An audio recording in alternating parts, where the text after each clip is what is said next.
Ogon spling down bot lane, get a slice of the meat pie. Now, that's the lowdown from me, Bruce Brisbane. Make sure you chuck on the telly every Wednesday and Thursday to the NLC for top-notch Northern European League of Legends action. See ya, legends. Break it down, break it down. Step on the gas, let's get out of town. We gonna break out and have some fun. We gonna do what you never done. Oh yeah, yeah. Come on, take your body with you. It's a money weekend.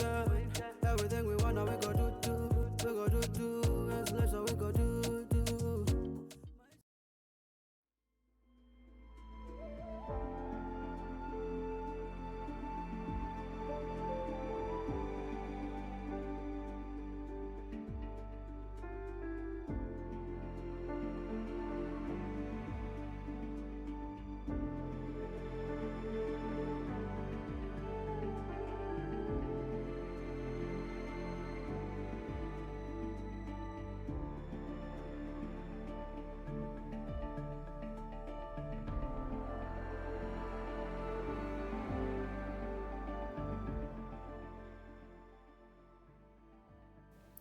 What a strong performance coming in from Venom Crest with an outstanding game and synergy as a team as well. And that's why I want to discuss a little bit about that. Foxdrop, I'm going to send it to you. How interesting was that early game and how well they were able to transition that into the mid game as well?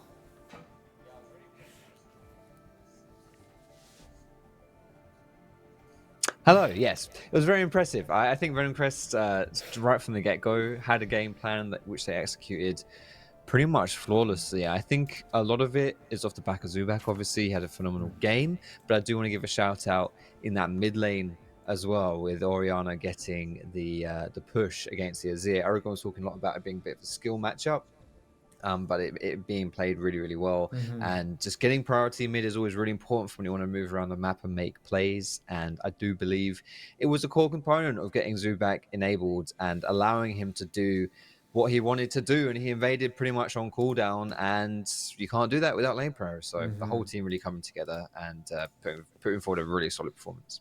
Definitely. If we're talking about a team coming together, the synergy they were able to show us, every single lane showing up as well. It was not only a single member. We have to highlight Zubak and the way he played, but everyone knew their job and what they needed to do at the specific time, the right time as well, no? Yeah, this was a really, really dominant performance. Like that, as a team, they just look so together for a team that has just been established, right? In terms of the players, they looked fantastic. I thought this was going to be the closest game. Turned out it wasn't. This was way more dominant from Venom Crest than I expected. I had a lot of question marks about the roster due to me not having too much knowledge of many of the players beforehand. I was excited for Painful, having watched him a bit in NLC Division 2, but players like Zubak surprised heavily. Lenny as well, incredible Gnar play that engaged there to just win them the game. Fantastic read of the situation. Pasi as well, had a great game. I mean, for Dead Hunt, he didn't have much to do this game. He just had to kind of follow his team, so I hope we get to see more of him. But he was also solid. Everyone on this team stepped up. They look good, and I mean, they really shocked me with how good they were, and I think if this is the level they have, they can definitely look to take games off a lot of teams in our league. They look like a menace, and let's talk with the menace itself. It's Zubak on the interview with us. I believe he's ready. Hello, man. So you got the Viego and you wanted to show up today, didn't you? Performance. I think that we did really well in terms of like macro and snowballing the game. So I'm really glad that I win. So tell me something, how do you describe your gameplay? Because from what I watched today, I would say extremely aggressive and no respect for the enemy. Am I correct? Yeah, I mean, it's something like that. It kind of felt like when enemies were not really doing anything, kind of. So it was like way easier, I would say. But yeah, I mean, I'm something like that, I would say. Tell me something, I wasn't able to talk with a lot of junglers, so I want to understand your point of view on the bottom side, on the red side. As a jungler, how happy are you with the way they remove that wall and allows you to gank the bottom side beneath the turret? Yeah, I mean, right now it's way easier to play into bot, like if we are both side, we can like easily gank just like enemy opponents. It wasn't really our plan in this game, but like we secured like basically like Weather Grabs Drake, so it was really great for us. And yeah, I mean, we just take it like another way, but I think that it's like really good for junglers to do like dive bot lanes and do this stuff. We can also do that, so let's see if we're gonna show up in upcoming matches. So as we're talking about upcoming matches, do you have any team that you're like, I don't want to face them quite yet. I want to take a little bit more time. Or are you comfortable playing versus anyone in the league right now? Well, not really. I can't wait to play against Lionsgate, kind of, because they have like very good players, I would say, good roster. But yeah, I mean, we'll see how it goes. We'll see. We'll see. Thank you so much for this interview. I'll let you go, and congratulations on the victory as well. Your outstanding performance as well. It was amazing to meet you, Zubak. Yeah, thank you. Have a nice evening. There you go. The man of the hour. He's the MVP with a 6-0-8 Yeah, for fair enough. Venom Crest. He was Fair enough. Yes. Think Yeah, he earned really that. good.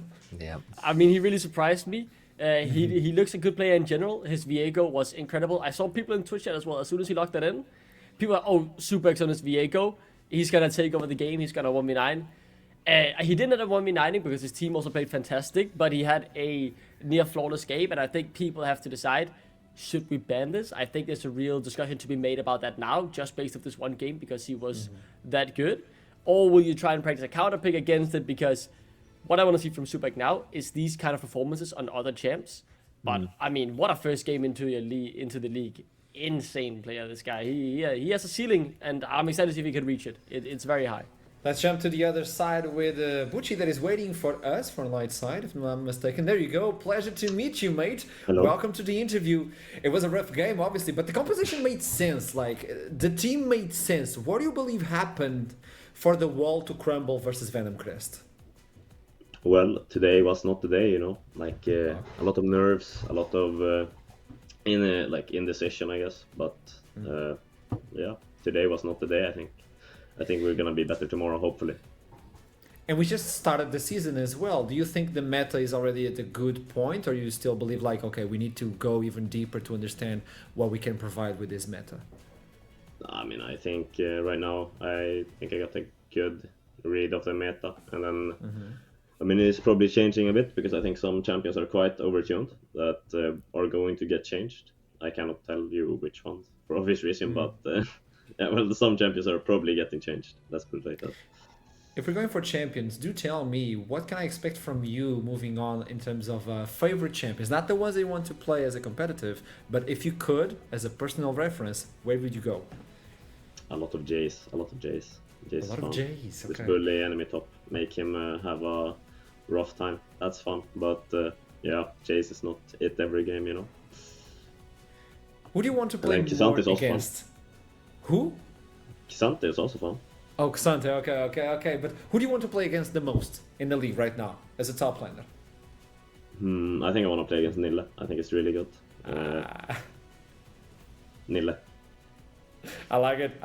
That's a good answer, man. Thank you so much for the interview, Bucci. I'll see you soon. I'll see you tomorrow. I don't know, but best of luck. Let's see what happens, and let's see if you can pull the Jace. Yeah, we'll see. Thank you.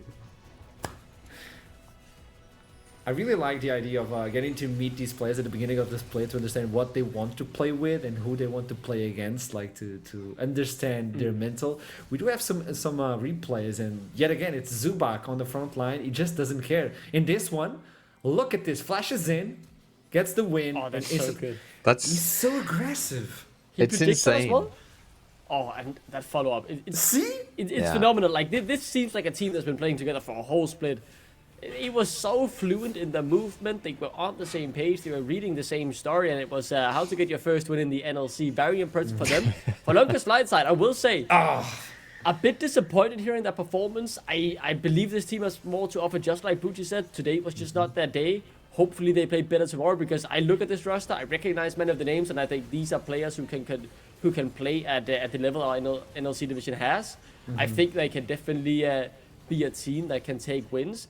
Will they make playoffs? I'm not too sure, but I think they can be an outsider too. But today, far from the level I expect these players to perform to, and I hope Locust Light Sides just have a better game tomorrow, because they can absolutely smash today. But it's It also do what he be said like in the that interview. sometimes. Tell me, yeah. I was just, I think it's important to just know that sometimes you just get wrecked on the rift, mate, and that's it. Yeah, You just it go happens. next, It's cool. Yeah, that's just not your day today, and then shout out tomorrow. And that's what he said in the interview. I love that one. It was not our game today. Tomorrow we'll show up, and that's a good way to clean up what happened and just say, okay, we just had a bad start. G2 has bad starts, and that's not why they put their arms down. They always have bad starts. Let's be honest. Like, stop, please. But moving on from this one, let's go to the other game that we still have in front of us. Do you want to risk it, Foxtrot? No, I mean, I can't really get it wrong, can I? It's only two teams that haven't played yet so far. I'm quite excited, obviously, to see one of them being Ruddy. Ruddy is a team that's, well, you know, they're in my bold or broke prediction, I said Ruddy wouldn't make playoffs, and I think it's, you know, they've been good, but it's tricky because they've got a lot of new faces on their team, right? A lot of these members we haven't seen before, or at least seen under the Ruddy banner, and they're up against Verdant, who, let's be real, Verdant have been very good, and that's probably an understatement.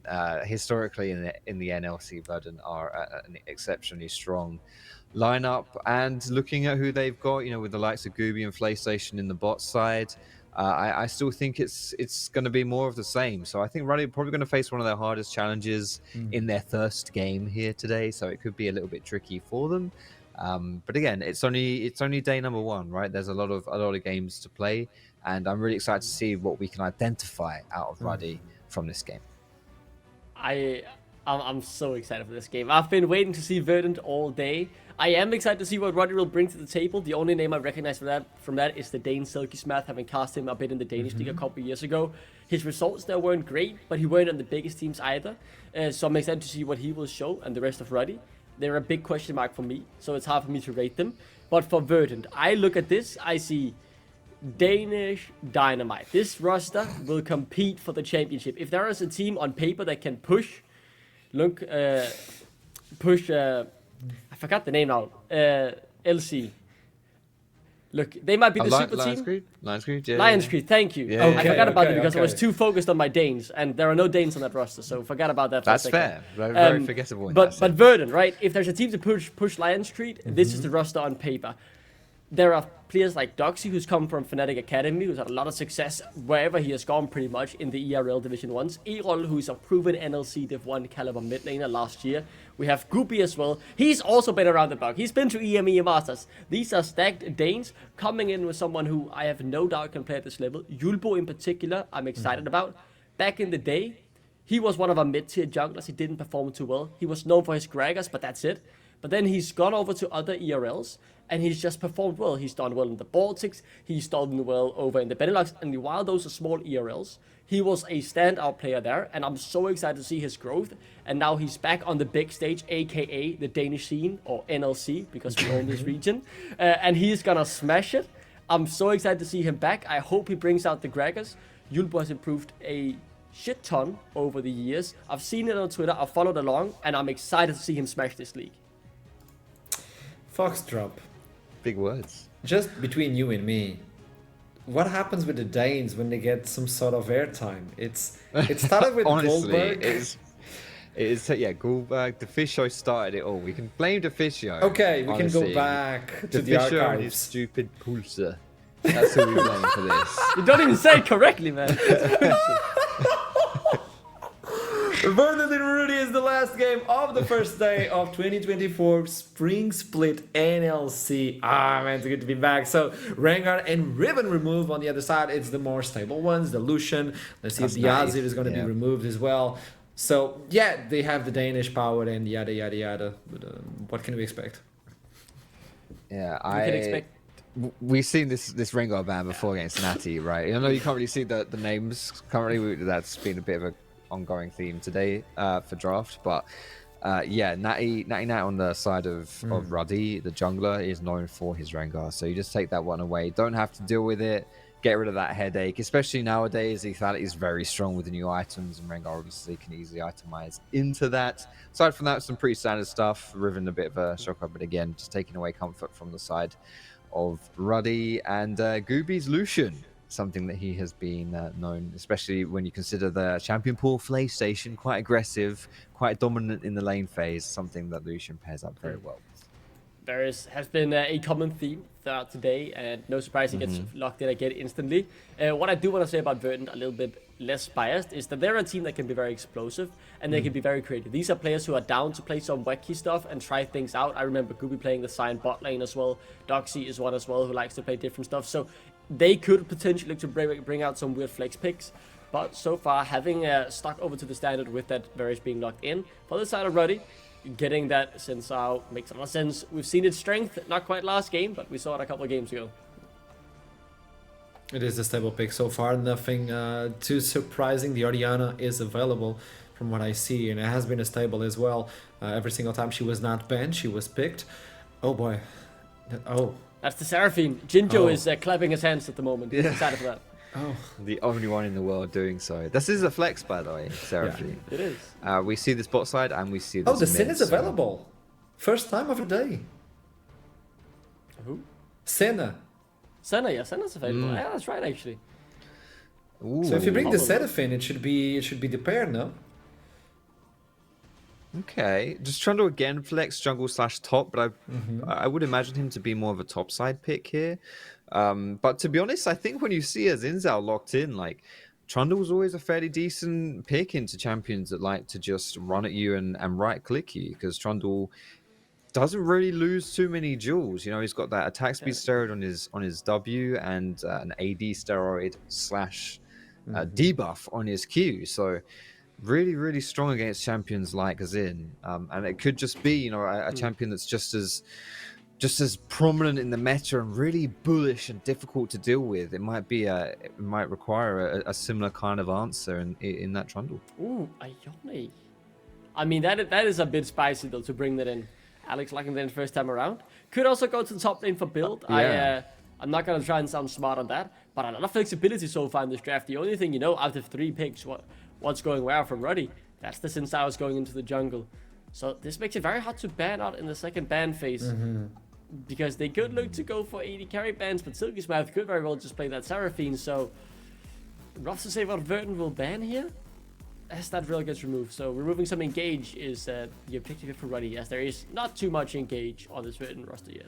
Yeah. That goes to Senna as well. Understandable ban, ensuring you won't have the 2 support stacking, 2 support item bot lane, which are very annoying. Luckily removed in 14.2, so I won't be here for long. Let's see what we get to round off the bans in this draft. I do think hitting engage is very smart, as you pointed out. As you pointed out there, Duckling, it's something that Verdant is lacking as of now. I don't really think a pillar, maybe a flash chains is the one. That's a skipped ban. I mean, that's disrespect. I mean, fair play to Ruddy if they skip a ban. Ruddy, Still win the yeah. game. Yeah, that is okay. Interesting stuff.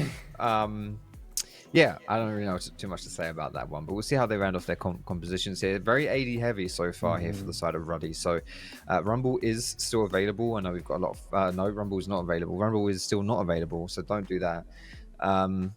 Yeah, what would you dip into here? Because honestly, I don't think you want to run Seraphine as your only magic damage option here if you're Ruddy. And when Ruddy now have locked in this Rakan, they just guarantee themselves that they won't have a counter pick unless they throw that Seraphine butt. Then they could still have a counter pick, right? But the thing is, you could take the Saya here, would make sense. But you've known the Varus for ages. Support now being respawned, Snortless a good counter into that Rakan. Safe pick. I wouldn't be surprised if this get logged in. I think it's a great choice in the situation you find yourself in. And what I'm in. Yeah, thank you for locking that in. That's a great pick. The thing is, though, with already having the last pick, you still don't know where things are going quite yet. So it is a bit hard to draft against to try and get a counter pick. What you're lacking at the moment for Verdant is either the jungle or top laner. As I could still see the Trundle going jungle. And if they get the Udyr, they are still keeping that count or flex pick alive. It's still a flex, isn't Locking it in.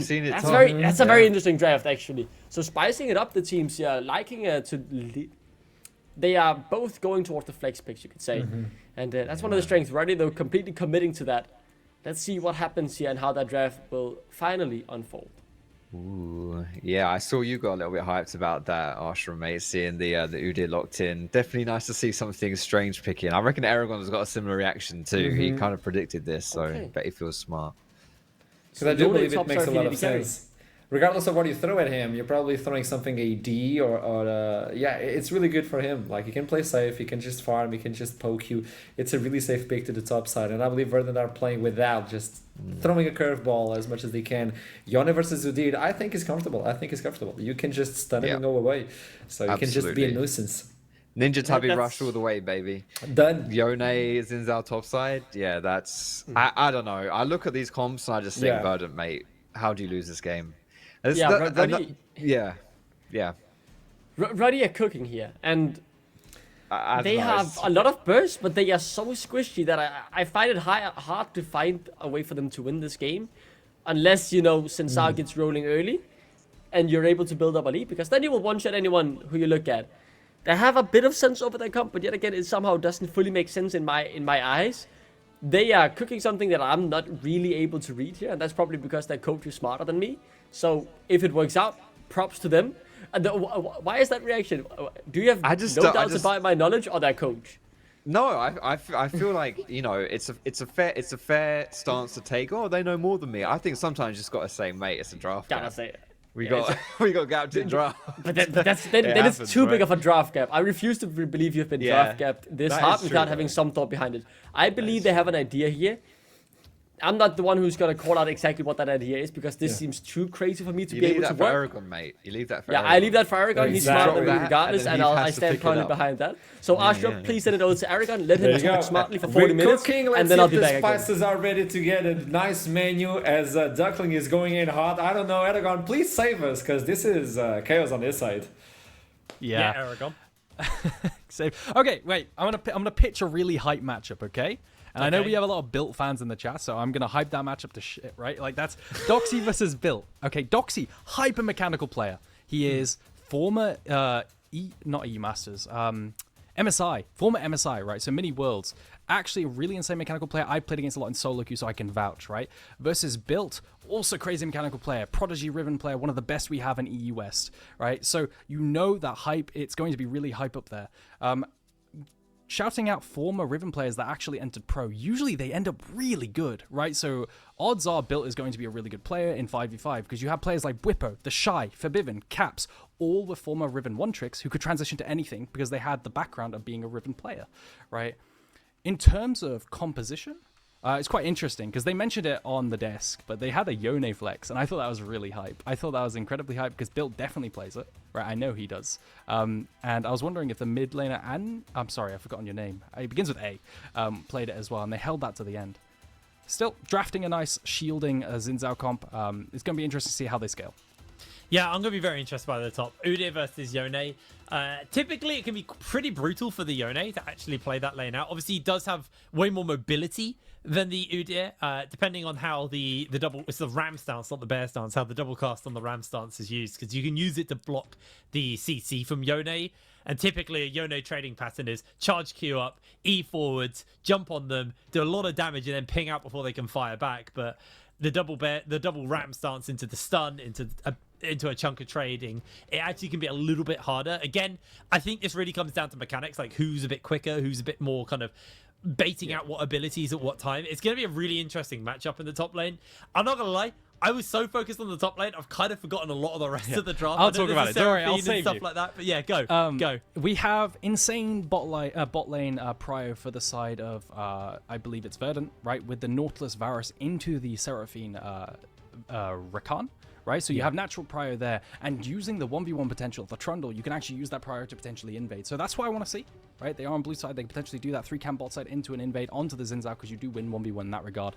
You have your Nautilus come up and shadow you, and that should be a pretty set play that they can make. I wonder if they'll see that coming. I wonder if RUD will see that coming and try and cover it in some way. That's the main early game plan, I believe. And Ruddy, for them, it's all about scaling and mitigating. Because if they make it to mid game and late game with Seraphine shields on a Xin Zhao and a Yone, that's pretty classic composition. That's like a shielding Olaf comp. You remember that back in the day? Yeah, I remember that. Also, like, just the power of the Seraphine in like team fight scenarios where she can land that big encore onto the whole team, and then they just get absolutely melted. Like, the dream scenario for Ruddy is this game goes a little bit later, they land that perfect encore into like a 5-man Yone ult, and then you got like the Syndra stuns on top. There's a lot of big kind of wombo combo potential for Ruddy. The question is are they going to be able to get there? Because I feel that Verdant have given themselves a lot of really powerful tools. You know, if they start to get these grubs early, and I know Jolbu's the jungler, but he's still a Trundle. Trundle with Void Grubs, if they get in range of a turret, that turret is gone. It just crumbles before this champion. Yeah. And I mean, like, Doxy on the Udyr, which is, you know, the classic Trick 2G, just ignore your team and just turbo push a lane. Again, with Void Grubs heavily enabled. So I do feel that if Verdant get rolling, that ball starts to snowball very, very quickly. Yeah, absolutely. It's on them though with this early game. They do have some scaling to fall back on with that poke composition. I believe the new Corki build of Malignance, Eclipse, and Manamoon, all of them proc on a single rocket, and it does a lot of damage. So you combine that with the Lethality of Varus, and you're really happy, as this is... it looks rough. There's the flash. They do find themselves the knock-up. Silky Smath gets himself the lockdown. Gooby loses a lot of HP. Silky Smath goes for the flash away. Does have teleport. So ultimately...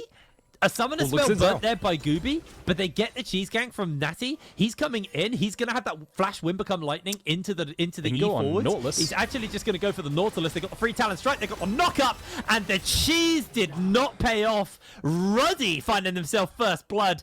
And again, Silky, he can just go for a reset and teleport back into lane if he really wants to. Yeah, I mean, this is exactly what we're talking about. Like, how are they going to mitigate the potential dive, the potential invade, using this bot lane prior? Because we know the Varus Nautilus want to make things volatile. They want to make things volatile, affect the health bars so that plays can be made. They saw that coming. Natty Nat comes to Shadow. You know, they see the Nautilus doesn't have flash and they punish it. Now, potential gank here onto Alex. Yeah, well, actually, I think it's just an invade first, and Alex doesn't really have the pressure to answer out on this. Natty down a level to Jolbu. Jolbu, is he going to see him is the question. Sees him walk over the ward, and Natty's going to start up the this 1v1. camp. This could be very dicey right now for Natty, as he is going to now spot out Jolbu. Jolbu's going to see him. Errol jumps over the wall. There is a flash available on Natty. Held that beautifully, and he's just going to have to give up his entire top side for that. It's a bit sad because obviously he didn't know Jolbu was just going to cross map, but the hindsight play is Natty went into Jolbu's red side, but, you know, overall, he did a lot to help his top side, and there it is. The Awakened Phoenix stance from Doxy, just going to be making Built's life pretty rough. Yeah, and there isn't much you can do versus Udyr. I'm not going to lie, the Phoenix stance, the champion has to be pretty overtuned early in terms of priority and push potential and dueling potential, because he doesn't get an ultimate later on, right? So naturally, Udyr gets a lot of push into most lanes, and using that priority, Jolbu just invades and takes a really creative path around and finds the level 2s in Zao. Yeah, really impressed with the pathing so far and the creativity coming from Verdant. Yeah, absolutely. Well, you do see that Built just going to catch that wave underneath his tower. Silky comes in for the reset after getting chunked out pretty heavily by that early lane. Is going to be able to get enough gold to get a tier on this base.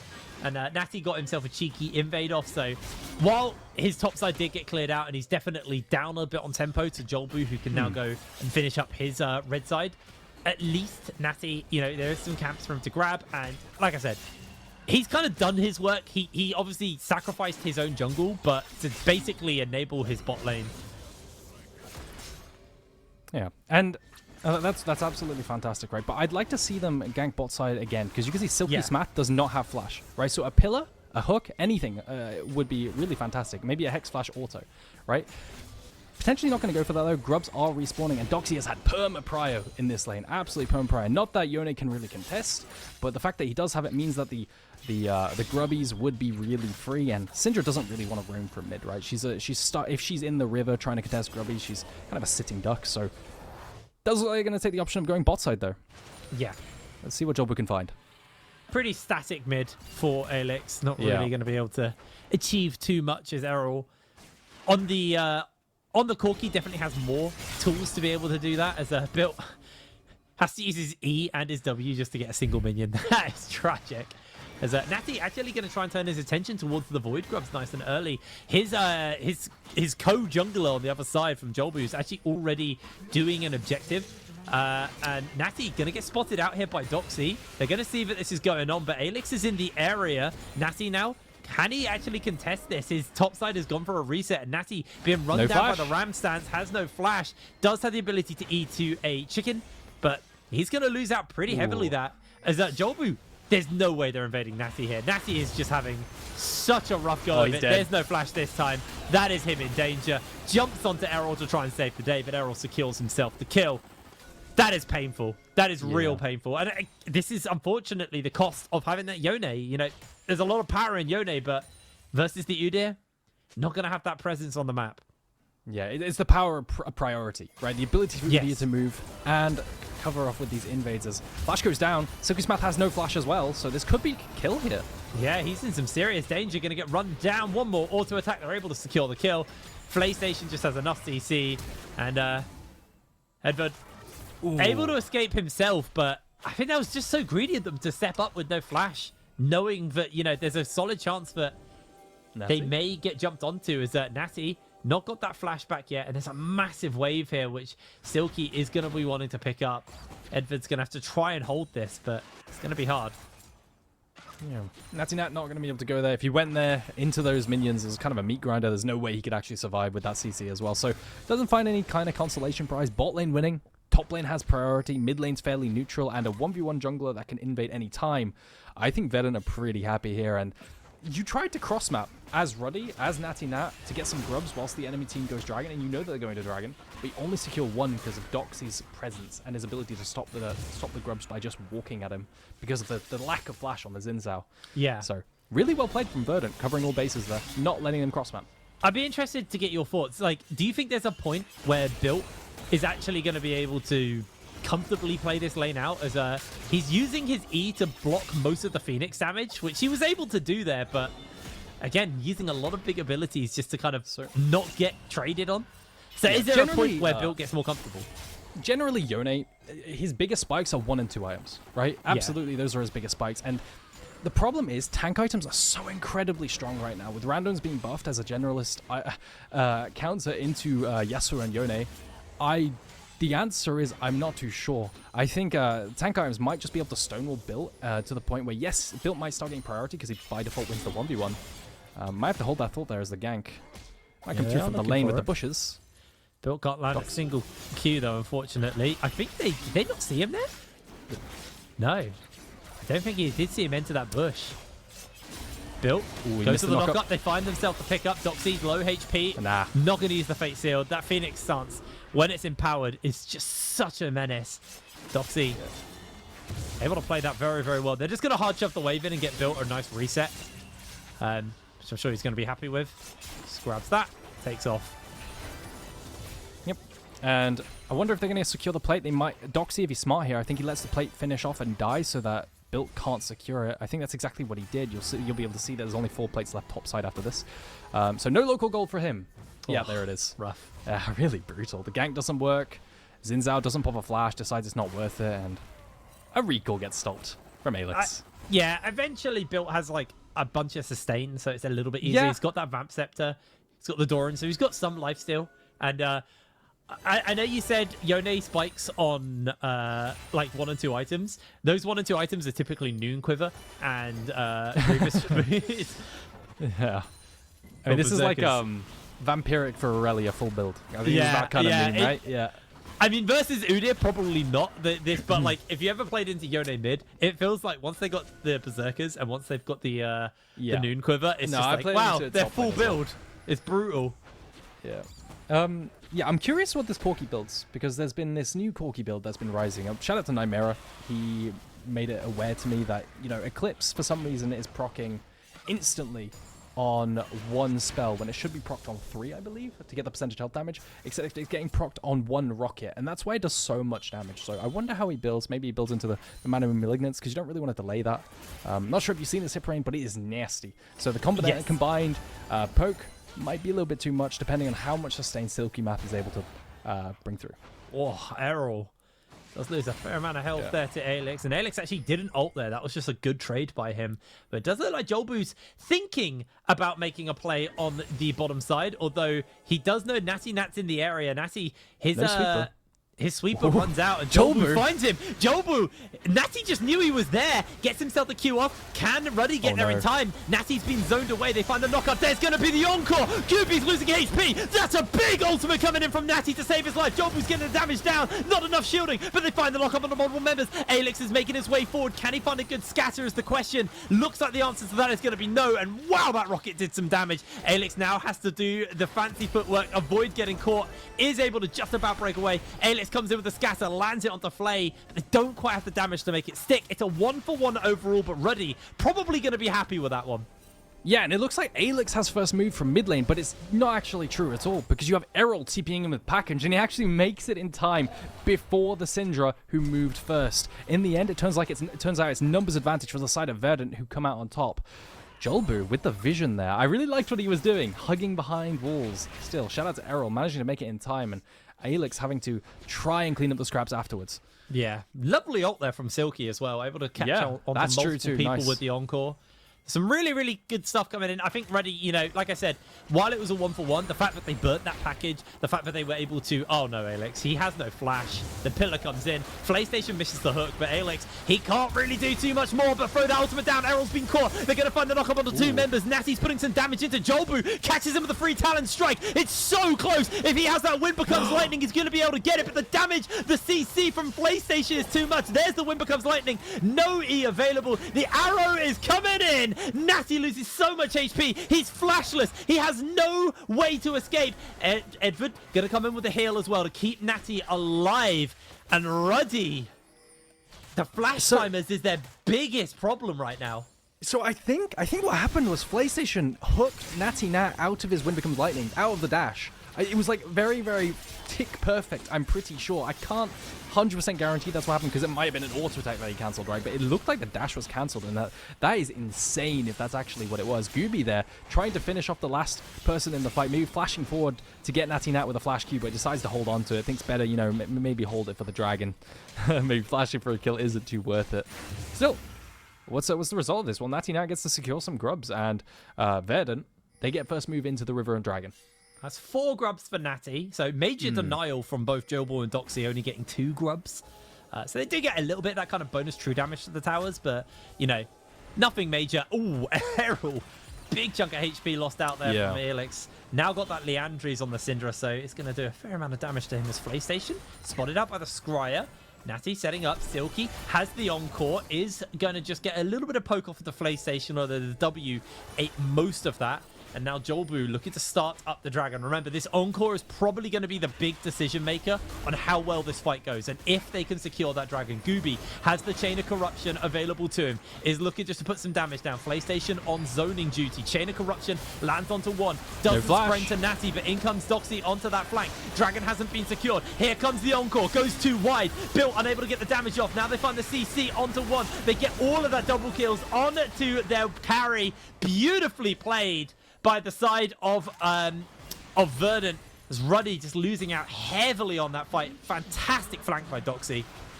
Yeah, and they just pulled the trigger onto Edvard, who has no flash for that fight, so they know they can Varus ult him and burst him down.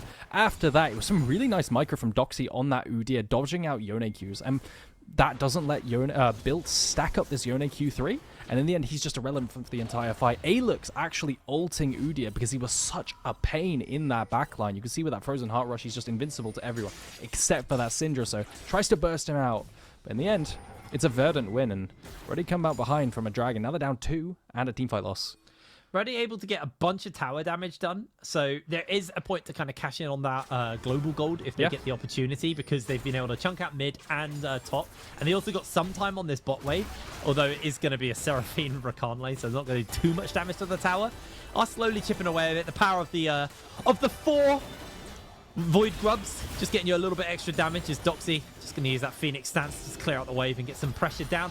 Rift Herald is going to get secured by Jolbu though, so while there was a lot of damage done to the towers, the ability to take a tower very much in the pocket of Verdant here. Yeah, and we'll see where they use it. right? They made changes to Rift Herald where anyone who hit the tower managed to get the gold now as well, instead of just the person who, you know, rode the Rift Herald. I believe that's the change. I might be mixing it up a little bit, but still, I'm surprised they swapped it. Oh, look at that shield. I mean, that's the classic, right? Look at Udyr. You were asking about how turtle stance works before the cast, and there it is. You know, that's the empowered one. Yeah, big old shield. That was brutal. Yeah, and I wonder if they're gonna make a play onto build here. Look, you can see the Trundle wrapping around. He does have yeah, I think he just pillared, potentially just to move him, you know, stop a recall or something. Now they can cross-map potentially onto Doxy. You can see all of Verdant are kind of beelining bot side. It's going to be very hard to pull off. He gets himself off, gets the CC immunity out. The scatter lands at the perfect opportunity. There's the unleashed power. And Natty gets the kill. Maybe not the best target to pick that one up. Teleport into the mid lane to defend that tower as well. First turret going over to the side of Ruddy. Jolbu's making his way forward. They've got themselves the encore. This could be a pretty big one. They find themselves the hook. Are they going to use it to save the day? No, they're just going to let Natty die. Do not even bother trying to save the day. Gooby secures the kill. And a bit confused why Silky didn't ult, just to even give her a chance. But, you know, who am I to criticize, eh?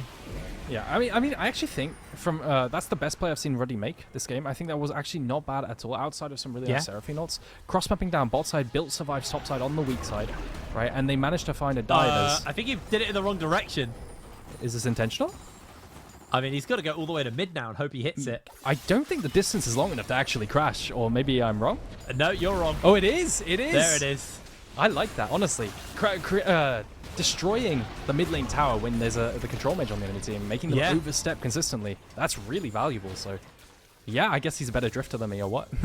I assume what happened there was they accidentally placed it when they were trying to ward, and then we were meant to use this mid. I so do that all the time. Decide to use it mid.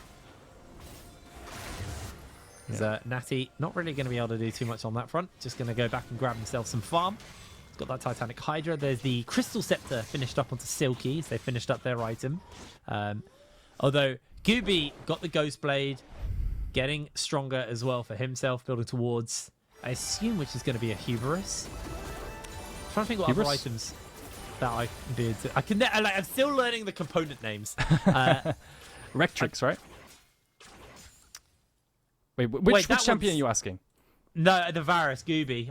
I'm curious what he's trying to build. Oh, no, that's an item. Yeah, you're right, sorry.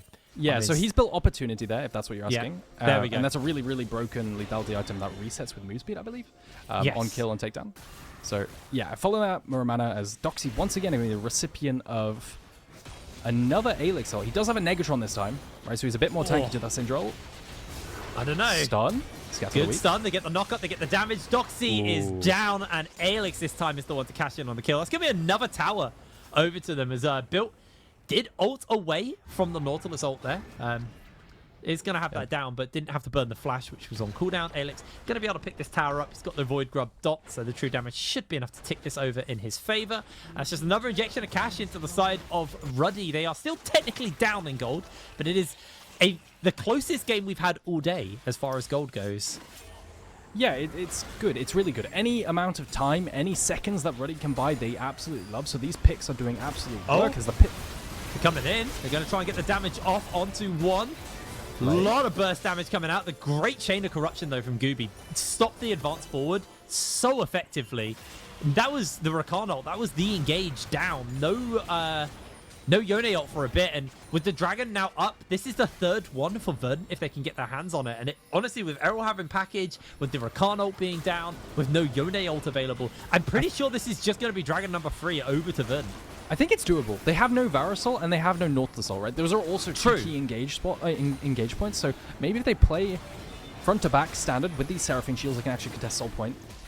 See if they can line it up. They're trying to see if they can get a big one. Scatter comes down. There's going to be the two-man. Instant package. Errol has to jump away, though, as he gets unleashed power. PlayStation on the flank. The health bars are low. The smite comes in. They're able to secure the dragon. PlayStation is low, but the damage is coming in. Great pillar by Jolbu. Able to get them back. A scatter the weak. Buy some space. There's the fate sealed. There's the damage coming in. Alex trying to get a little bit more. Built jumping in. Unable to connect quite enough damage as the health bars on both sides are blinking. Gooby is shut down. The scatter from Alex, and Ruddy just run over Verdant. And that's the scaling we're talking about. Those shields playing slow. That's exactly what Ruddy did, and that's exactly what they needed to do. Playing slow, kiting backwards with those shields, getting sustained up by the Seraphine, who is now on an item and a half. They absolutely did it. And kiting with Bill, that really beautiful Fate Sealed, like you said, onto the key member. Uh-oh. As Alex, he might be picked up here. Yeah, he's down. Phoenix starts having a slow is pretty rough. Yeah.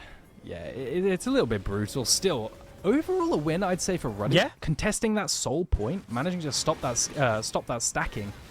And they're scaling. They bought another 5 minutes now, right? That Seraphine's only going to get more potent. That combination of Seraphine, Yone, and Xin Zhao is going to get more potent too. You really like to see it. Ruddy coming back and not just falling over and dying. So here's a little thing from Natty there. He should have done his camps on the blue side before finishing blue, so Alex got blue buff. Was it post 20 minutes? Yeah, it's post 20 minutes. So that was just a little mechanical thing there from Natty. Sorry. I thought you meant before that last fight. But sure, no. After. Just I mean, that's the while classic, Alex yeah. is on reset, he just kind of mindlessly clearing out his camp. So that does mean that their Syndra will not have that blue buff, but also they have a Seraph Embrace, so it's not like mana's really an issue for Syndra at this point in the game. Building towards Void Staff or the is it the Crypt Bloom? If I remember Crypt right. Bloom. Yes, it is Crypt Bloom. Okay, so building potentially towards that one. They may just have to concede this bot lane tower because no one's really in position to contest this, and Alex does not want to be getting pillared and then popped by Errol. Yeah, this team comp really functions best when grouped as 5, right? So they're going to do anything they can to try and force that. Have Syndra and some bot lane. And then I missed whatever that was. It's just Silky losing a lot of health to just a regular arrow. As Gooby's being run down, they're just going to jump straight in onto him. Oh my God. Great ultimate coming in from Silky onto Gooby, but Gooby's not being caught. Fate Seal lands onto one members. Alex gets himself a 2-man stun. Jolby's low HP. Edward is going to go down, but this fight is so in favor of Ruddy. Gooby burning down to the red buff. Built able to secure the kill. And Ruddy, they have hit that point where they are just so comfortable to take these fights. And silky smooth ultimates. Yeah, and it was Verdun who started it, right? Their TP channel came first. They thought this was a good fight for them, but the Syndra damage, the scaling at this point was just too much. Rough. I think the shielding might make it okay for them. It's just so much magic damage coming in, and the Baron shredding that magic resist with both the rockets and also just the empowered Phoenix Suns. Bill's going to have to jump out of this pit because he is going to go down to just casual rocket fire. This is a 2 versus 4, and it looks like Verdun may actually come out for the better of it. They're going to get the damage off. Bill jumps over the wall. Silky is going to get himself locked in place, and that is going to be the knock up onto multiple members and the jump out to safety.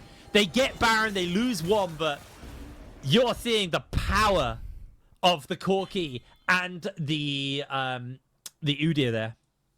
Sitting on them for the entire time, though, I can't help but feel a little bit frustrated with Doxy because he was doing absolutely, like, yes, he was doing a bunch of damage, but the Seraphine shields, all the shielding and the healing is just too much for him to actually threaten, and managing to get away with. Take a look at topside. I think Udyr might be dead here. Oh, very close. The Kanet recurrent probably saving Doxy there. Yes, definitely. So we're seeing the build coming in once the Void Staff or Crypt Bloom is finished up for Alex. I feel like Crypt Bloom's overkill. Yeah, they're going Void Staff. You've already got enough like kind of sustain from the Seraphine, so Crypt Bloom probably a little bit too much. Be curious to see what their next item will be, whether it be that Death Cap or maybe turning towards something like the Shadow Flame, because then you get the crit on the last couple of charges of that ultimate. Make sure you get them in range for the execute. 3 items now coming in for the side of the Varus, though, so that poke is going to stick, hopefully, as long as the shielding and the healing isn't too much. Yeah, that's pretty substantial. I say that. Just hit it back up. Yeah. Dragon spawning in 10 seconds as well, with first move onto mid for Verdun, so they do have the push. They could opt to just push mid here, as Alex gets picked. Yeah, but is able to get the scatter perfectly timed. One thing to note as well, while Alex got the Void Staff, the Crypt Bloom was actually picked up by Silky, so they have best of both worlds here, right? They got lots of pen. They're going to turn their attention towards this dragon. No way we're going to see Verdant be able to contest this one. Instead, they're going to try and turn their attention towards the top side of the map, where Alex is already en route to go in and defend it.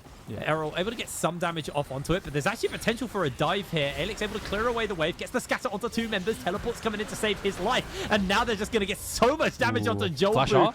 He is in so much danger. They're going to chase forwards a little bit more. Silky, he's going to now have that R available if he wants to throw it down. Catching onto PlayStation. PlayStation gets the knockup. Scatter comes down. They get some healing out from that Crypt Bloom as well. Alex flashes away as Doxy teleports in a little bit too late to the play, and now Natty, he may go for the chase. He's just buying time for Built, who's on the bottom side of the map and will be melting through that tower with those minions. Yeah, really good read from Ruddy to see, you know, they're going to cross-map our tier 2 turret for this dragon. They're giving up. It's only second for us, right? So why would they contest? And they send Syndra up there. Alex on the Syndra survives, managed to buy enough time for the teleport to come down, and then they turn it on their heads, right? The entire team comes down. Like you said, the healing from the Crypt Bloom, everything coming down. They one-shot PlayStation. I'm really impressed with the macro coming out from Ruddy. A squad of 4, is it 4 rookies or something along these lines? Yeah, it's a lot of rookies. It really is. I just want to note well together. Verdant actually made a bit of a mistake here with Errol. Errol's got the package, and there's no objective spawning up for them to really use it for. You can't really use it for a Drake or a Nash fight because neither are going to be up anytime soon. So that actually they've now desynced the package. And I don't know if they're going to get the opportunity to use it properly. Yeah. I'm really terrified. This composition, Poke into Ocean Soul plus Seraphine, is not one I would want to play post 20 minutes, right? This is absolutely brutal, and I think the only way they win now is like trying to cross-map and make picks. Isolated targets is the only real way. I don't think you win 5v5 because the damage coming out of these champions isn't enough to overcome the shielding and the healing. So it's tough. Let's see what Verdant can do. Yeah, it's going to be very tough for Verdant at this point. Ruddy quite comfortably in the commanding position at this point. As just seeing what the game plan is going to be coming out from Ruddy. They're just moving up towards the top side. Errol maybe have been spotted. They knew he was in the area. I believe his package should have timed out.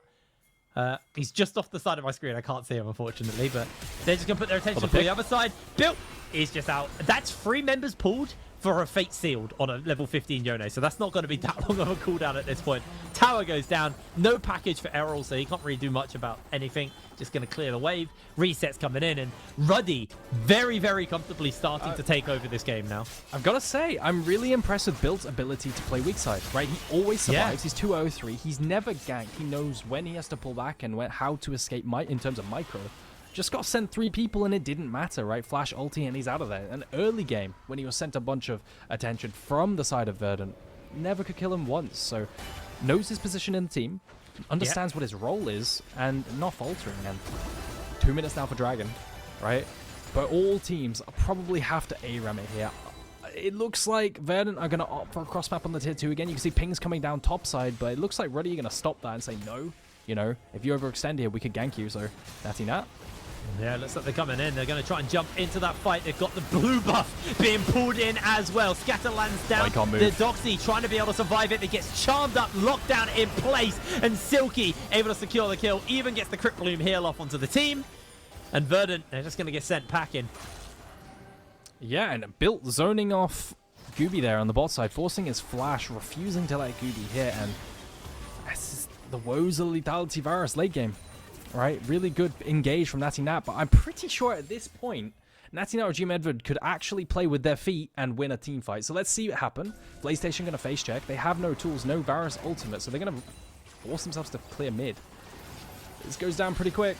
Yeah, it's going down. They're going to move over. Jobu's just getting a whole bunch of damage onto him by Built. Built does have that ultimate up and available. Ooh. They find the shutdown. Alex coming in on the flank. He's looking for the scatter. Unable to connect it onto the key targets. Caught out. Popped down. So low. They've got the poke. They've got the healing. PlayStation is starting to go low, though. Jobu trying to put some damage in. Errol can't make it quite connect. The teleports are coming in. Ruddy with blinking health bars. This could actually be the moment where it all goes wrong. Scatter doesn't quite connect. They're caught in place. That's the damage. In comes the Udyr. Doxy's got the lockdown. Natty's going to put the damage into Gooby. Is able to do some work for his team here as Doxy gets unleashed onto the charm. Lands onto 2. Alex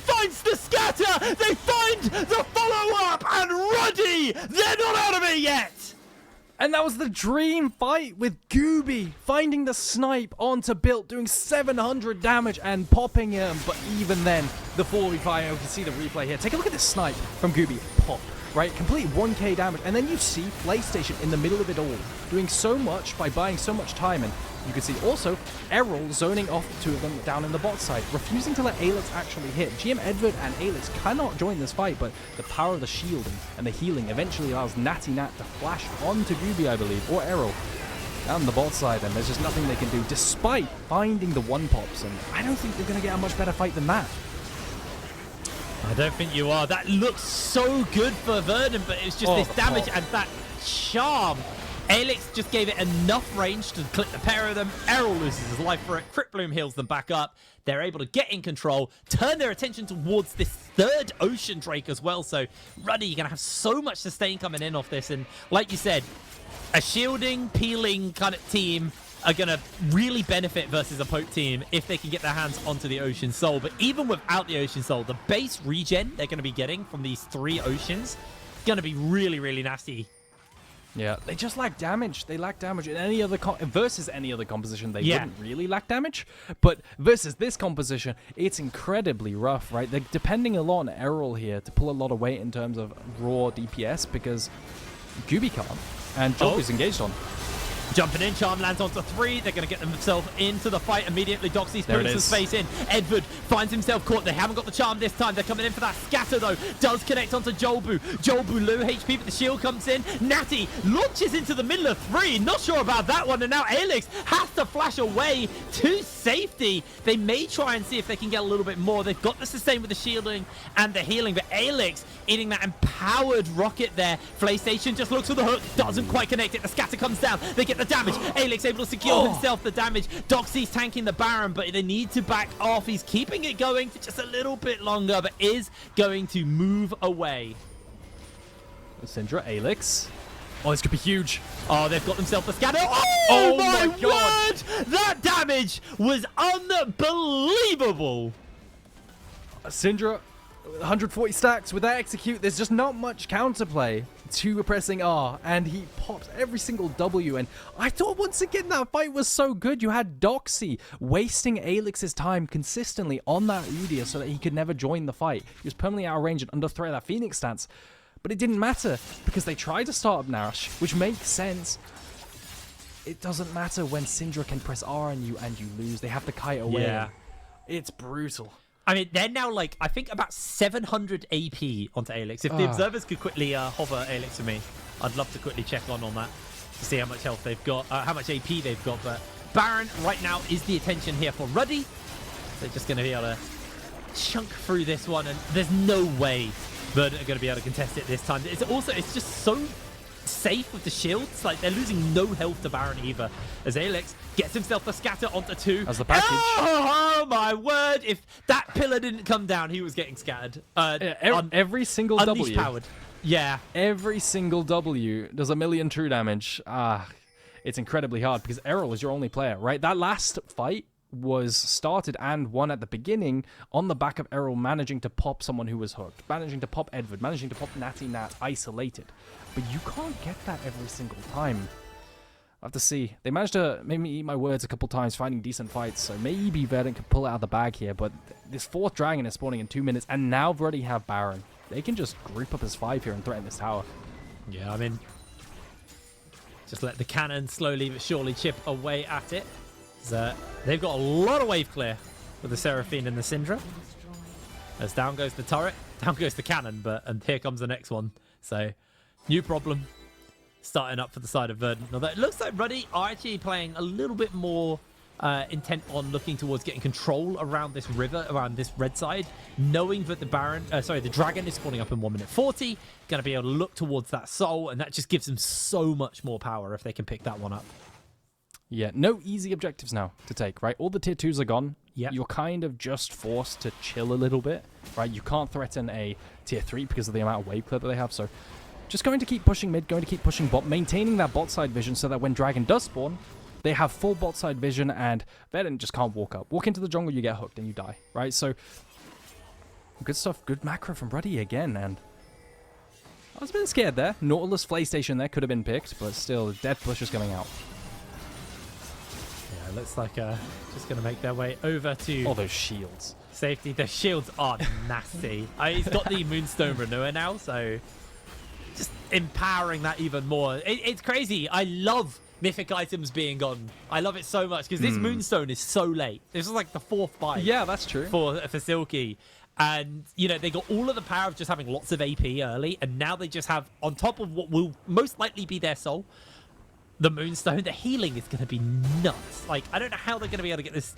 They've got poke, but, like, how do you get the poke to stick from the side of Verdant now? They have to isolate. It has to be Edward getting caught again and being isolated and absolutely popped. And then the same thing has to happen again to Natty Nat and Build, right? The vessels for the Seraphine shields. Edward? He's all right. Okay, you're going to teleport the Seraphine back in as well. Making sure they get control of the area. Yeah, they reset their wards, so they're coming out. Rakan actually doesn't have any wards left. PlayStation, can he land the hook? It's really going to be on who he hooks. If he hits Natty, that is not a priority target. Makes their life a lot harder. Natty actually getting behind the pit, as Edward also getting behind that pit as well. PlayStation looking to see for that zone, and look at the shields. They are just brutal.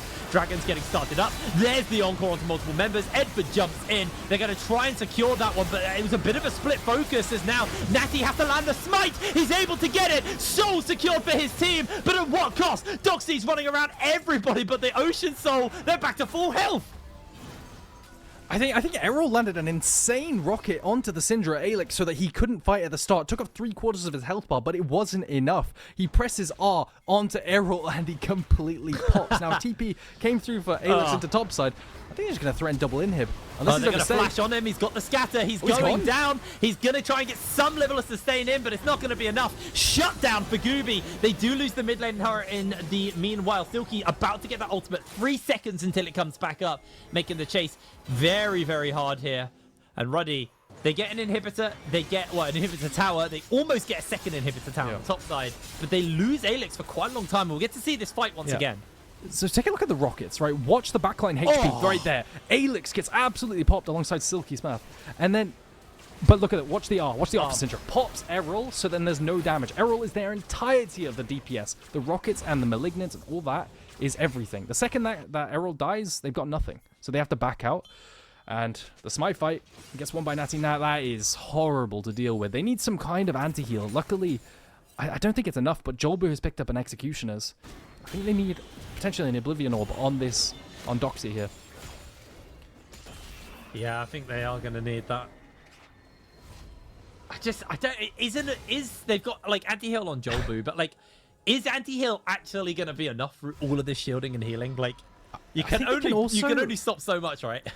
I wonder if Errol can actually opt for a Serpent's Fang. Got cheaper this season, right? It sounds a bit troll because it's lethality, but it does so much damage, and I imagine it would actually have a lot of value here. Still not going to opt for it. Probably going to opt for like the Leandries here. Looks to be the case. It's just an idea. Guys. Yeah, it was just an idea. Okay, so you could see that Gooby picked up a Serpent's Fang at the very least here. It's just these shields are such a pain to deal with. So yeah, how you navigate that? Welcome back, Haunting Guys. By the way, like welcome back, Haunting Guys. Been gone for a while, but it is back. They should have brought back the old Splash. Yeah. Oh, no, I kind of like this new one. That might be Boomer me talking though. Yeah, that is definitely Boomy. I kind of mess with this one though. It's quite cool.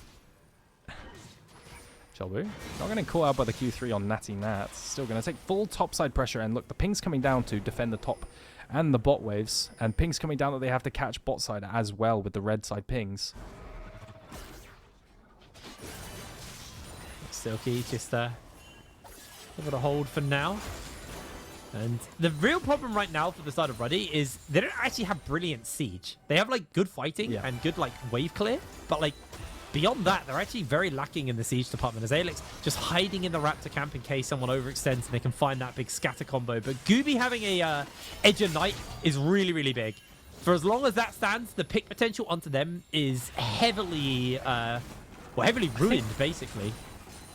I disagree with it, but I think Ruddy's thought process is they can't start Nash because of the poke potential coming up from Verdant. But they have so many shields and Ocean Soul that I think they can just start it, you know? I think they absolutely just start it, move forward as a unit, and force Verdant to come into them and actually fight. Maybe they're waiting at package here, right? Package is probably one of the only way they lose.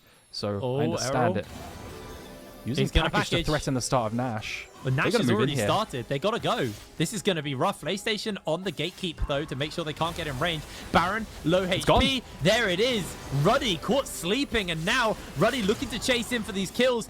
Don't think they're gonna be able to get it. Built actually used the E there as well. Chains of Corruption did come out and landed onto Silky. Natty comes in. Scatter the Weak goes a little bit wide. Here comes the encore. Only landing on the 2, but Edford jumps in straight onto the back line. Gooby, low HP, taken down from downtown by Bill, and this fight is so Ruddy favored. The shielding, the healing, they've got all of the tools available. Doxy cannot do anything as it's a triple kill for Alex. Natty will finish up Joel Blue with one last dash forwards, and that should be the base here for Ruddy. And that is just a final nail in the coffin, that fight, right? You think there's pretty much everything but done by that fight. You could see Gooby didn't quite flash the initial Rakan and Yone engage. Still, I don't think it mattered. Even if he flashed it, they were corralled into the top side of that alcove, and it's just done and dusted now. Ruddy, you're going to clean up and end the game through these Nexus towers. Beautiful little flank there by Edford at the end. He actually went wrapped around and caught them off guard. Really, really lovely game coming in from Ruddy, and they go toe-to-toe with Verdant with a surprise win. Yeah, absolutely. I don't think you could look at these rosters and say, you know what, guys, I think Ruddy's going to win. I don't think you could say that reasonably, right? The names you have I put 5 points on Ruddy, by the way.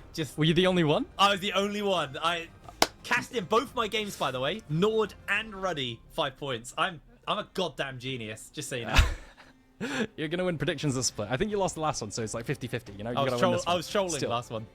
Really, really impressed with, especially everyone, Built's ability to play weak side. You know, the rest of the team's ability to turtle, you know, find fights on that Dragon Soul and still make a comeback.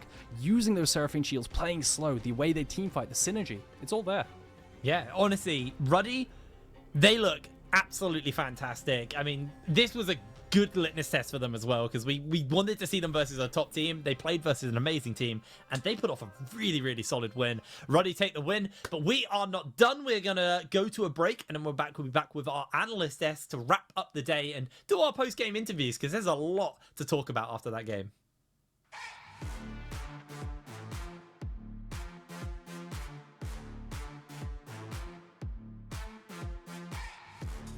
At SteelSeries, we make the headsets, mice and keyboards that the world's best gamers win the most with.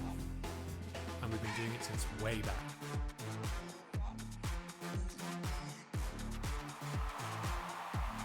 It's up to you how far you go, but whatever you do, go for glory.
Hip Brain is a genius. Everybody else has no idea what we're doing around here as he gets the prediction correct with Rudy taking the last game versus Verdant. And the way it started, I didn't think it was going to end this way because they had such a big lead, no?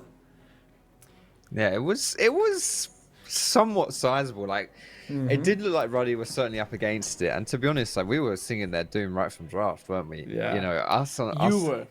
Ah, okay, buddy. Right. Okay. Yeah. Just me then. No one else. Yeah. It looked super doomed. It looked really doomed. And but just honestly, I think individual play-wise, Ruddy just really, really impressive. Actually, in my estimations, like I just think that the way they found their entrances in team fights, the way that they use space in team fights as well, it was actually really well done, and huge props to them for winning this game. Yeah. I don't know how Don J cooked this roster up. He just got a load of rookies together, and they look like this on the first day as well. That is very impressive. And as a Dane, seeing 5 Danes lose is never fun, but fair play, man. That draft, that was some messed up stuff, but it was cooking. They were cooking something delicious that I've never tasted before. It worked well, and they played it fantastically as well. These players, man, they all look good. None of the players looked out of place. They look class. I mean, they can definitely compete in our competition, and I'm happy. I might have said Verton will finish first in the regular season, but I didn't say Ruddy will finish last because this roster will not finish last. They look good. Wow. I think someone stated that Rudy would I think fail. Someone said that. I don't know who, but someone said something like that. I don't know. I don't know, Snacks has Must have been a disappeared. bold statement. Yeah. Bold statement. Bold or broke, you know? I love the They're idea hard that to they were capable of keeping the space, keeping themselves alive for as long as they could until they got the lead in the game, even though they started off on the wrong foot. But let's jump into the right foot because we have someone with us. I'm terrified of doing this, but welcome back, Don Jake. Oh, baby. Yeah. Oh, he's dressed properly. Oh, there you go. How are you doing, my man? I'm doing very, very well. Very excited to see us get a win in the first game. I mean, it's the derby match. I think this is the biggest rivalry in NLC for a reason. Ecstatic, to be honest with you. We've just had about 20 people in the watch party absolutely screaming our heads off. Lovely to do it, lovely to play. We love the game. We love to win. Yeah, I mean, I don't want to just rant at you. Do you have any questions? No, I do. I want to know, well, as outside of the game, I don't need to talk about the game itself. I want to talk to you since I have this opportunity to talk with you, the man of the organization. Getting the rebuild, getting the rookies as well. What made you make this decision of let's bet on the future and not of what we already know is going to work? So 100%. I mean, I see a lot of organizations make really crucial errors in scouting, and we've actually.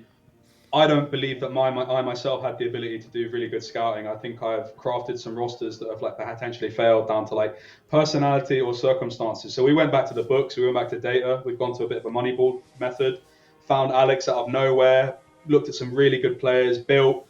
Wanted to shout out all the fans in chat. I can't use the hashtag on broadcast that everyone's been spamming, but you Estonian lot, come on, wicked. I hope that you guys show up to every game. Hope that we can give you the performance. What a performance from Built today. Morski in chat at one point said, this Built fella doesn't turn up to the ball much, does he? But he certainly turned up later. I mean, an impact sub for him. Incredible performance. But yeah, we've been going by the book. We kind of looked into the book for some scouting, and that's really how we got our top side together. Just very talented players that showed some really good data analytics. So what was the objective for the roster for this split? Objective is to build something that has longevity in a dynasty in the NLC. I think too often we see teams come in and absolutely spaff their load in terms of the budget and not make anything that has a degree of longevity. These players will be playing here for the year. We will be building and we'll be growing because these guys have an immense amount of raw talent that we want to show. And I want to create something that actually has thought behind it and is thoughtful, because there's a lot of dumb decisions that get made in all walks of life in this league. Parting words for the broadcast or for your fans for today? Parting words. I just want to say sorry to Wendelbo for us winning. I know he's very upset about that. He's gonna cry in a minute. He's gonna cry in a minute. He's gonna cry in a minute. Sorry about that, mate. Maybe better luck next time. 10 more years, I'm sure you'll make it, buddy. Come on, man. Thank you for the interview, Don Jake. It's always a pleasure to see you, man. No worries. Thank you Peace, so peace, much. peace. Peace. You had to give me one of those. I was confused, these two. I do very, very quickly want to add something here because I really like the point that Don Jake made. First of all, if these players are playing here for the whole team, and this is just the beginning, I can see this becoming a very good team. Obviously, I'm not going to go bonkers. It's the first day. Anything can happen in the coming weeks. But I really like the thought of trying to build something with longevity that is here to last and build, a dynasty, as he says, right? A team that has this image, because he's completely right in saying we've had organizations come in, invest heavily, spend the big bucks, and bye-bye a year later, then they're gone. And I'm really happy to hear this from one of the org owners in our scene, that they are here for the long run, and they're not just here to splash the cash, build a big roster, go to EMEA Masters once, and then say that's it, goodbye. I'm really happy with that, and I think it's really important for our ecosystem in the NLC because it's something we have struggled to have these organizations stay here for 3, 4, 5, 6 years, and hopefully even longer. There are a couple now in our league, like Lungfist Lightside, who have been here for ages, and these are the organizations that I want to have in our ecosystem, who are committed to the league, who aren't just here to spend the big bucks and peace right off. I think he said it all, Foxdrop. I mean, he was crying about the Danish power in the middle of the game, but right now That's I'm true, like... Yeah, you got it all. True, Doctor. Well said, mate. Yeah, it's true. We want people who care about the ecosystem because that's what makes a good league. In NLC, the UK scene, and Nordic scene. It's struggled enough, to be honest. So let's build something cool. But also, we're talking about the first day. Often see a team popping off on the first day and then the second and the third. Let's see what happens because it's about stability as well. It's not about showing up on one day. It's about stability. So even your Danes, okay, Duckling, they might win, okay? Hopefully soon. Hopefully soon. I mean, I will say though, Silky Smith is Danish and he was on that Ruddy roster. And I do just want to add a quick point. That's more to the game. Silky Smith, the last time I watched him, as I said, it was down in the Danish lower divisions, these more for fun tournaments like the winter tournament, where it is not the safest place to judge a level because these teams, some are really skewed, like some teams are really super teams, other teams are just for fun, friends trying to play. But I didn't get the best impression of him there. I remember his name, and I remember all the Danish talent that I see, because I like to keep a little collection of all my Danish wonder kids.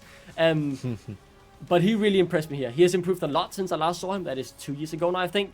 His level, I mean, he looked phenomenal. He didn't get caught out. He played the Seraphine to perfection. And those shields were the big difference maker. Exactly. Outside of everyone else also performing well. He had a wonderful game. And if not Alex being MVP, I think he should have gotten it.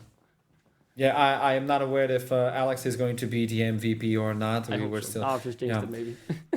I mean, the Syndra was amazing, but the Seraphine was always able to provide. And more often than not, we as viewers give the kudos to those who deal damage, and we forget about the ones who tank the damage or initiate the fights or even sustain the people that do the damage. So yeah, I would say Seraphine did a really good job, but yeah, it was a mix in between those two, which leads us to something quite important today. We need to talk about talent predictions. Ooh. Oh no, do we have to? Not we a good have day, to. Not a good day. So somehow Hipbrain got five. Jesus Christ, 2 5 points. Is the only one that voted for Ruddy? Holy crap. He was the only one who went for Rudy, and also he was the only one putting in 5. Yeah, we kind of struggled here, haven't we? Let's see, what's Duckling? We kind of struggled.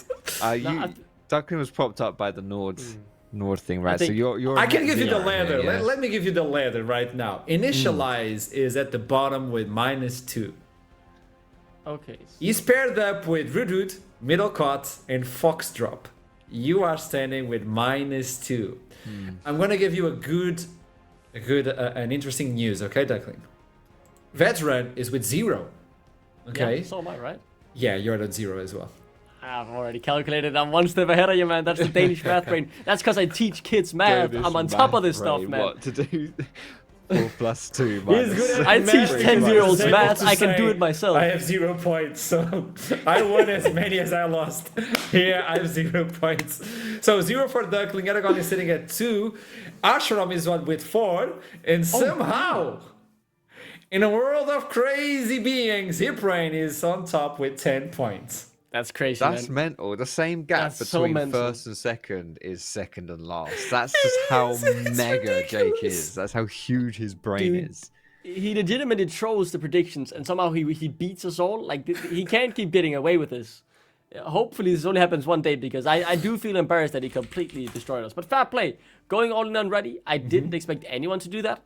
I didn't expect everyone to vote on Verdun this confident. It should be. Or maybe I did. Maybe I'm lying to myself here. I'm just trying to cope for my own sins in my predictions. Fair play to Jake for sending 5 points to Ruddy. They performed well today. I performed badly, but at least I'm not as bad as Foxdrop and the other guys with minus points. But who cares about our points? We care about the team's points. Let's show the standings. At the end of the day, it's going to be Nord, LC, Venom Crest, and Rudy. With 1 point, 1 victory, and at the bottom, like the 5th place, all tied up, Natives, DMG, Lightside, and Verdant. This is interesting. This is the first day to begin with, so don't worry about it.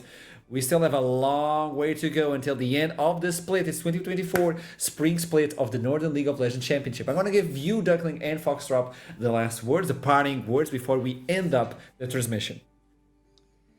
If I am to start, I will say this league will be more interesting than I thought.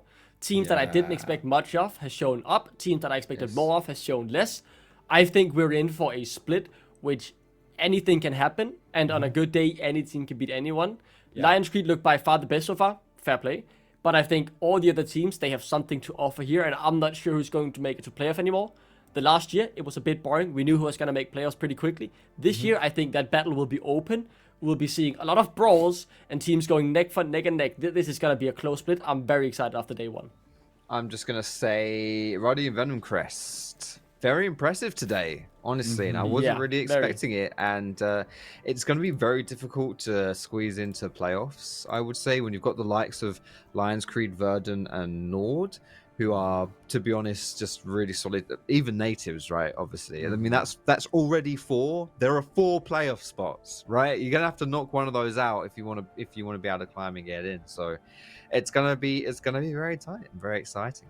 Let's show the MVP at the last game. Who was the one taking the victory? Oh, there you go. Alex was the one taking in the last MVP, which ties him up with Romeo, Johan, Zubak, and Alex. And look at those scores. It's interesting because you look into Romeo and you're like, wait, why is he MVP? Because he was a support, he was a Nautilus, and he used his anchor to bring back his ship into shore. It was a wonderful game. For those who were not able to see, well, go see the VOD because it was a beautiful day at the Northern League of Legends Championship. From my part in the entire production, I thank you all back at home for watching, and it's beautiful to be back. It's going to be a wonderful split. Oh boy, I missed this. Until tomorrow at the same time as well. Don't forget about it. It's 2 days in a row right now for the best ERL in Europe. I'll see you tomorrow. Keep climbing.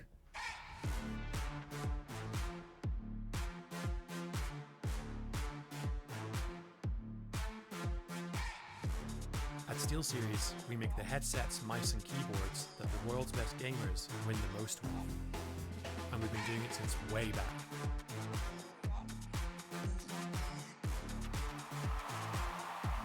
It's up to you how far you go, but whatever you do, go for glory.